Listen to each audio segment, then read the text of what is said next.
আসসালামু আলাইকুম। আমার আজকের রেসিপি ম্যাঙ্গো পুডিং। কতটা সুন্দরভাবে হলো এই ম্যাঙ্গো পুডিংটা, খুবই অল্প কিছু উপকরণ দিয়ে ম্যাঙ্গো পুডিংটা বানানো যায়।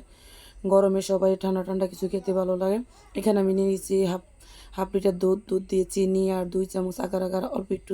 এখানে মিষ্টির অনুযায়ী লোকা চিনি দিয়ে দিবেন, অল্প একটু লবণ দিয়ে লোকা খুব সুন্দরভাবে এটাকে জাল করে দিবেন। এটা অনেক ঘন করার দরকার নেই, জাল করে জাস্ট 2-1টা বলক আসলে হবে। এখানে আমি একটা আইসক্রিমের বক্স নিছি পুডিংটা সেট করার জন্য।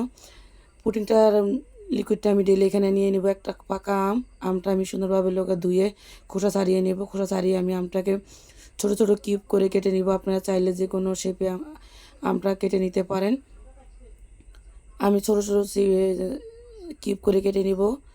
কেটে নেওয়া হয়ে গেলে আমি আমগুলো দুধের ভিতরে দিয়ে দেব।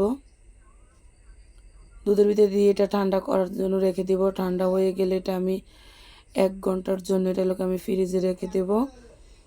1 ঘন্টা পরে আমি ফ্রিজ থেকে বের করে এটাকে আমি সাইড দিয়ে একটু সারিয়ে নিয়ে এটাকে আমি একটা প্লেটে ঢেলে নেব।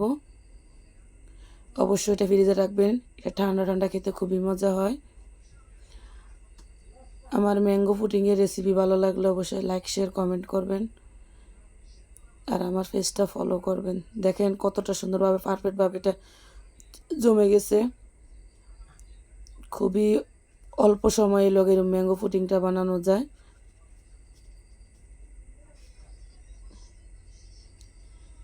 খেতে খুবই মজা হয়েছে ম্যাঙ্গো পুডিংটা।